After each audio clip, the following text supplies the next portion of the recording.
नमस्कार, मैं हिमांशु मिश्रा और आप देख रहे हैं न्यूज 24। तो किसका होगा मध्य प्रदेश? बिहार के बाद चुनावी राज्य मध्य प्रदेश में भी जातिगत जनगणना की बात हो रही है और वजह यह है कि कांग्रेस ने वादा किया है।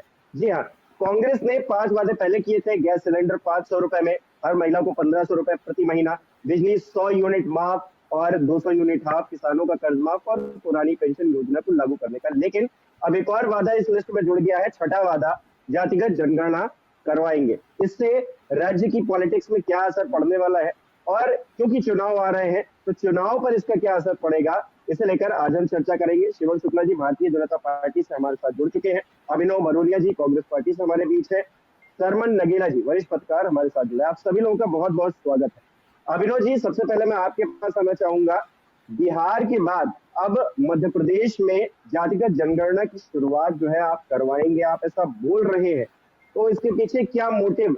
देखिए, जातिगत जनगणना बिल्कुल होना चाहिए और जिस तरीके से देश में प्रदेश में लगातार मांग उठती है, ओबीसी एससी एसटी हर वर्ग चाहता है कि हमारी जातियों का गणना होना चाहिए, तो ये एक मांग जायज है जिसको कांग्रेस पार्टी लगातार उठा रही है। और आप देखेंगे हमने जो भी बात रखी वो हमेशा हमने पूरी करी, चाहे हिमाचल में ओल्ड पेंशन स्कीम की बात हो, चाहे गैस सिलेंडर 500 रुपए में देने की बात हो, वो राजस्थान में हमने 5 साल में किया, अभी हिमाचल में 2 साल में हमने पूरा किया, कर्नाटक में मात्र 100 दिन में हमने पांचों गारंटी जो हमारी बातें थी, फ्री बस सेवा से लेके खाद्य देने से लेके और हर बात जो पांचों गारंटी थी वो हमने पूरी करी। उसी तरीके से हम जातिगत जनगणना की बात मध्य प्रदेश में कर रहे हैं, जिसको हम सरकार बनते से ये सभी को मालूम है और प्रदेश की जनता भी चाहती है कि प्रदेश में कांग्रेस की सरकार बने और कांग्रेस की सरकार बनते ही जातिगत जनगणना बिल्कुल होगी। क्यों होगी? क्योंकि ये अधिकार है जी अभिनव जी, अभी तक 5 गारंटीज थी, आप 5 वादे कर रहे थे, शुरुआत से कर रहे थे। अब इसमें ये नया नया जो वादा आपने जातिगत जनगणना का जोड़ा है, क्या सोच समझ कर इसे जोड़ा गया है? देखिए, ये अभी नहीं बोला है, ये हम लगातार पिछले 2 साल से 3 साल लगातार हम ये वाली बात बोलते आ रहे हैं, लगातार। अभी आप देखेंगे 6 महीने पहले भी कमलनाथ जी ने इसको लेके अपना बयान दिया था और अभी और होना चाहिए। देखिए, शोषित वंचित लोग, जो ओबीसी की इतनी सारी जातियां हैं, ओबीसी को 27% आरक्षण की बात देने की बात हो, चाहे हमने लड़ी, हमने करी है, उसको बात को आगे बढ़ाया है, चाहे एससी वर्ग हो, दलित वर्ग हो और तमाम आदिवासी वर्ग हो, इनकी आवाज को बुलंद करने के लिए जातिगत जनगणना होना बहुत जरूरी है। तो इस बात को रखने में कोई मतलब बीजेपी को भी इस बात में होना चाहिए कि होना चाहिए। आप कह रहे हैं कि पिछले काफी वक्त से आप ये मांग उठा रहे हैं, तो आपके सरकारें जिन राज्यों में है, आपने वहां पर इसकी शुरुआत क्यों नहीं करवाई? राजस्थान में आपकी सरकार थी, आप करवाते। छत्तीसगढ़ में आपकी सरकार थी, करवाते। वहां तो नहीं करवाया। देखिए, केंद्र का हस्तक्षेप हर जगह होता है। 2011-12 में जब मनमोहन सिंह जी ने इसको शुरू मतलब फिर से जातिगत जनगणना हर बार बात उठाई जाती है, लेकिन केंद्र का हस्तक्षेप जरूर होता है इसमें कि कैसे इसको आगे बढ़ाया जाए। केंद्र सपोर्ट नहीं करता है। जहां पर सरकार होती है कांग्रेस की, आप देखेंगे कोई भी योजना हो, हर जगह चाहे रोड बनाने का काम हो, चाहे किसी को योजना के थ्रू कोई भी सब्सिडी देनी हो, उसमें केंद्र सरकार हमेशा कांग्रेस शासित राज्यों को हमेशा दरकिनार करता है, उनकी सुनवाई नहीं होती है, तो ये चीजें आड़े आती है। खैर, आप इस चीज से आप 2023 में हमारी यहां पर भी सरकार बन रही है और 24 में आप देखेंगे इंडिया गठबंधन सामने आ रहा है और पूरे तरीके से आप देश में देखेंगे जातिगत जनगणना खुलकर होगी। ठीक है शिवम शुक्ला जी, आप किस तरह से देख रहे हैं इसे? क्योंकि अब जातिगत जनगणना बिहार में जो है करवाई जा रही थी और उसे लेकर तमाम हंगामा भी हुआ। अब मध्य प्रदेश में वादा भी कर दिया गया है, तो आप इसे किस तरह से देखते हैं? देखिए हिमांशु जी, सबसे समझने वाली बात है, रघुवर सहाय जी ने बहुत पहले लिखा था कि जब समाज बट रहा होगा तो कुछ लोग उसे बचाने नहीं बल्कि उसमें अपना हिस्सा लेने आएंगे। आज कांग्रेस पार्टी प्रदेश में कुछ उसी प्रकार की राजनीति को लेकर के आगे बढ़ रही है। एक और इनका राजनीति का मुख्य आधार यह है कि किस प्रकार से जो पूरा एक राष्ट्र में सनातन धर्म का एकता का सूत्र में पिरोया जाने का काम भारतीय जनता पार्टी के सत्ता में आने के बाद हुआ है, उसको जातियों में बांट करके कहीं ना कहीं सत्ता तक पहुंचा जाए, इसी प्रयास में कांग्रेस और इनके जितने भी इंडिया गठबंधन के सहयोगी हैं वह लोग लगे हुए हैं। दूसरी सबसे महत्वपूर्ण, कांग्रेस ने जातियों में नहीं बांटा है। कांग्रेस ने जातियों में नहीं बांटा है, वो व्यवस्था बहुत पहले से चली आ रही है, तो नई चीज नहीं हो रही है। ये तो सिर्फ जनगणना की बात हो रही है। हिमांशु जी, जातिगत जनगणना होनी चाहिए या नहीं होनी चाहिए, सीधी सी बात है। सीधी तो मैं आपको सीधा सही जवाब दे रहा हूँ।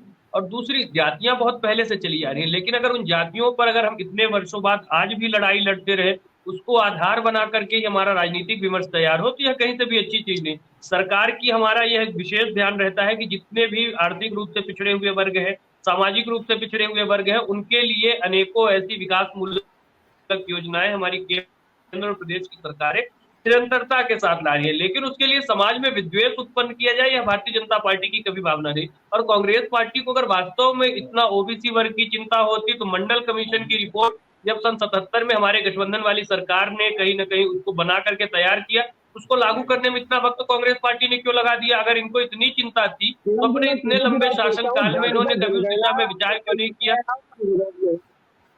जातिगत जनगणना होनी चाहिए या नहीं होनी चाहिए, आपका क्या मत है, मैं ये सिर्फ जानना चाहता हिमांशु जी, जातिगत जनगणना एक बेहद ही संश्लिष्ट विषय है। इस पर संसद के पास अधिकारिता है, संसद इस पर चर्चा करे, हमारे देश में जुडिशरी है, उसका भी इसमें अभिमत होगा। और सन 2011 में कांग्रेस पार्टी ने तो जनगणना करा रखी थी, लेकिन उसके आंकड़े क्यों नहीं रिलीज किए? इनको इस बात का भी जवाब देना चाहिए। देखिए, जब हम इन विषयों पर बात करते हैं तो 75 वर्षों तक इनको याद नहीं आई कि इस देश में कास्ट सेंसस जैसी चीज होनी चाहिए। आज वे विपक्ष में जाते ही इस प्रकार की चीजों पर कांग्रेस पार्टी हवा देकर के क्या सिद्ध करना चाहती है? एक ही चीज सिद्ध करना चाहती है कि जो समाज आज भारतीय जनता पार्टी एकजुट करने का प्रयास कर रही है, उससे इनको आपत्ति है। इनको इस बात से आपत्ति है कि आज लोग जाति और मजहब भूल करके इस राष्ट्रीयता की भावना के साथ एक साथ खड़े हैं। और इसी चीज के कारण आज कांग्रेस पार्टी का नेतृत्व आप देखेंगे कि लगातार इस दिशा में प्रयास कर रहा है। उत्तर प्रदेश के मुख्यमंत्री जब 80-20 की बात करते हैं तब तो आप बड़ा मजा उठाते हैं, लेकिन जब जातिगत जनगणना की बात कोई करता है तो फिर आप देश के टूटने की, जाति धर्म में बांटने की बातें करने लगते हैं।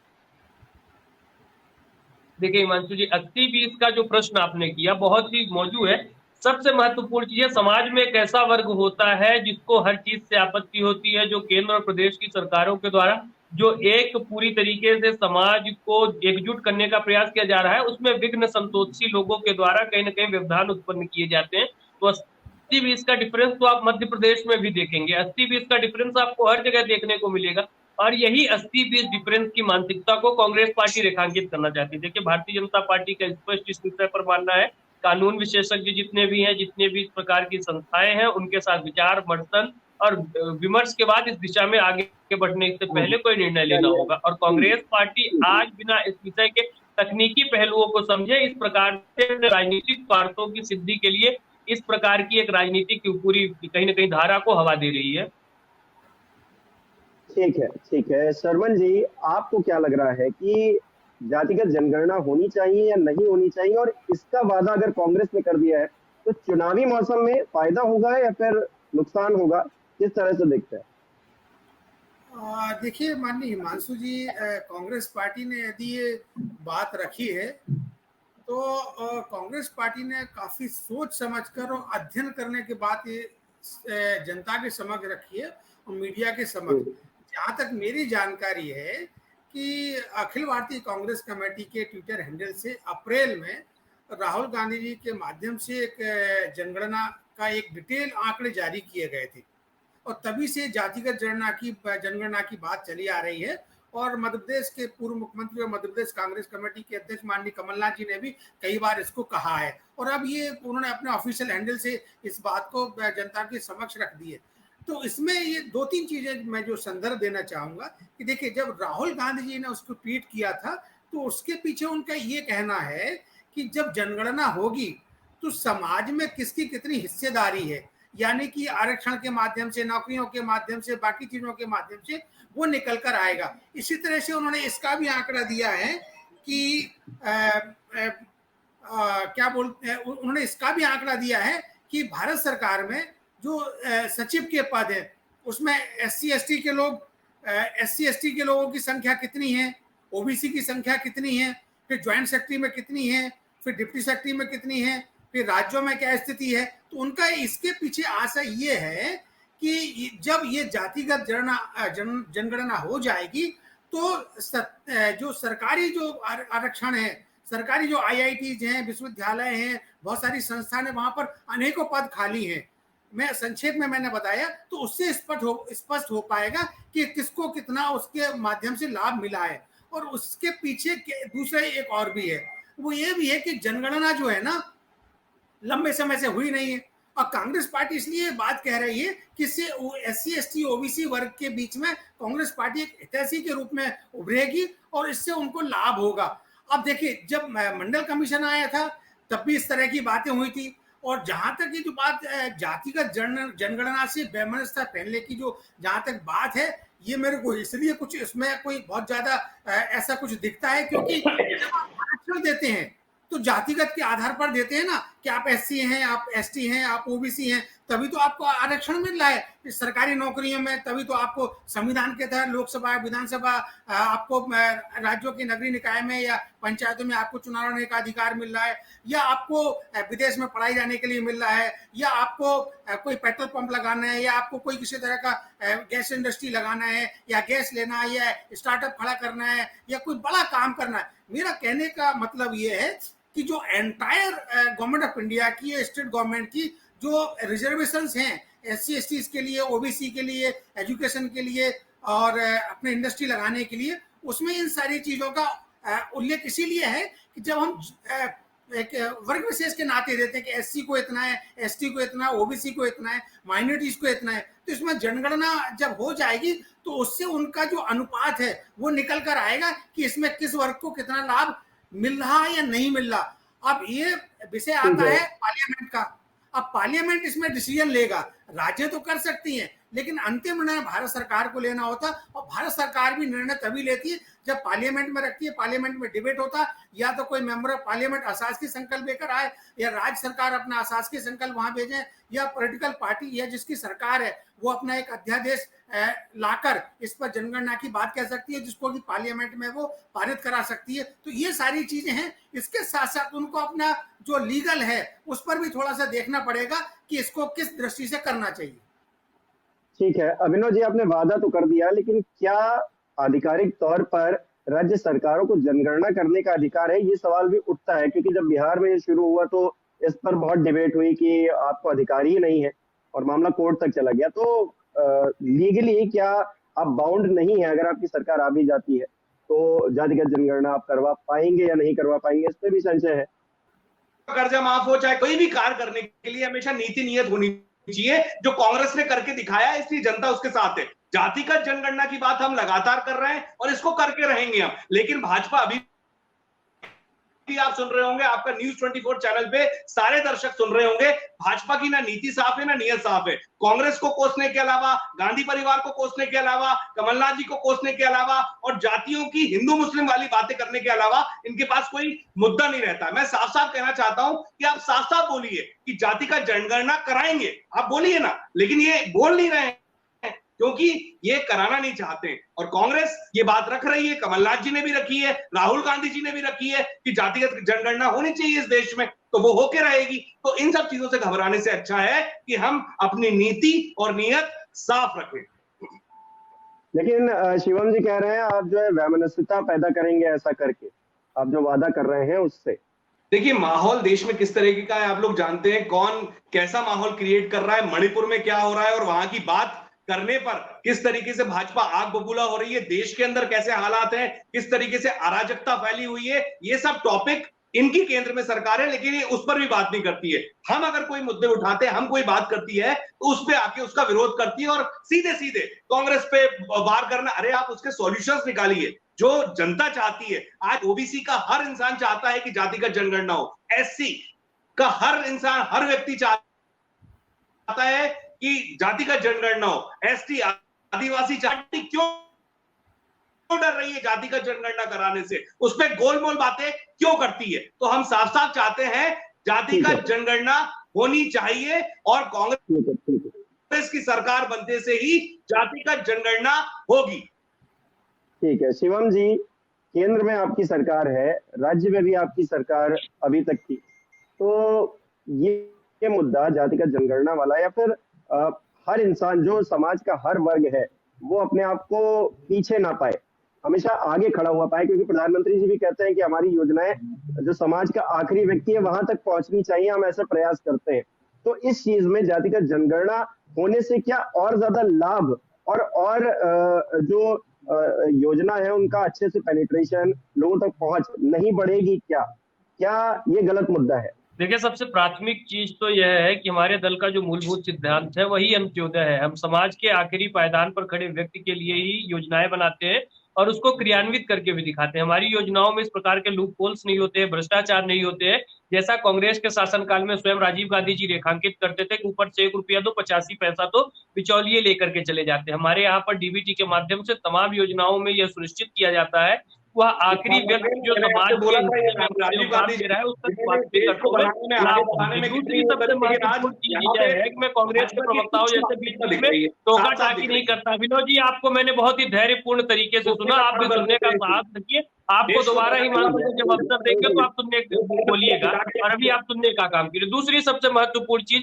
कांग्रेस पार्टी के विचारों में आज कितना जातिगत विरोधाभास है जनगणना उसे कितनी अगर है, आपको राजीव गांधी देखना को हो, दूसरे का राजस्थान और छत्तीसगढ़ में जब आप इनको प्रश्न पूछते हैं कि आपने वहां जातिगत जनगणना नहीं करवा दी, तो ये बोलते हैं कि केंद्र की सरकार की वजह से नहीं हो पाई। तो मध्य प्रदेश में भी सरकार आ जाएगी तो आप कैसे करवा लेंगे? देखिए, मध्य प्रदेश हो या केंद्र का स्तर हो, प्रदेश का स्तर हो या फिर केंद्रीय स्तर हो, हमारी सरकार का स्पष्ट मानना है कि समाज के प्रत्येक वर्ग के उत्थान के लिए योजनाएं बनानी चाहिए, उसका कैसे कल्याण हो इस दिशा में विचार करना चाहिए, और इसके साथ ही साथ समाज को एकजुटता के सूत्र में भी पिरोना चाहिए।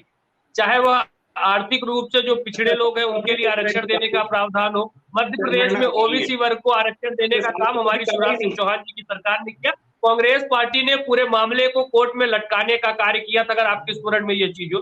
दूसरी सबसे महत्वपूर्ण, योजनाओं के क्रियान्वयन के साथ ही साथ 100% सेचुरेशन लाने का लक्ष्य। आप जो बात कर रहे हैं गरीब कल्याण की, अगर प्रत्येक व्यक्ति तक योजना पहुंचे और लगातार उसका लाभ उस व्यक्ति को मिलता रहे, यह चीज भी सुनिश्चित करने का काम हमारी भारतीय जनता पार्टी की सरकार कर रही है। तो हमारे देखिए, हमारी नीति एकदम स्पष्ट है कि हम गरीब कल्याण के लिए, सामाजिक कल्याण के प्रतिबद्ध है, लेकिन उसके लिए हम किसी भी कीमत पर समाज को इस प्रकार से विभाजनकारी शक्तियों को बांटने नहीं आप देंगे। ये इन कह सब रहे हैं लोगों की जातिगत आपत्ति जनगणना है कि होने से हिंदू समाज क्या हो बटा रहे, जाएगा? सनातन समाज बटा रहे, और जातिगत जनगणना होने से क्या समाज बढ़ जाएगा, आप ये कहना चाह रहे हैं? देखिए हिमांशु जी, मैं बार बार इस तथ्य को रेखांकित कर रहा हूं कि कांग्रेस पार्टी जितने भी संश्लिष्ट विषय है, जब हम वन नेशन वन इलेक्शन की ओर जाने की बात करते हैं तो कहते हैं कि बेहद ही संश्लिष्ट विषय है, इस पर एक व्यापक चर्चा की आवश्यकता है, लोकसभा में चर्चा होनी चाहिए, सिविल सोसाइटी में चर्चा होनी चाहिए। उसी प्रकार से यह जो पूरा विषय है, क्योंकि कांग्रेस पार्टी अगर इतना यह सरल होता, इतनी आसानी से इसको क्रियान्वित किया जा सकता है, या वास्तव में इनकी मंशा होती,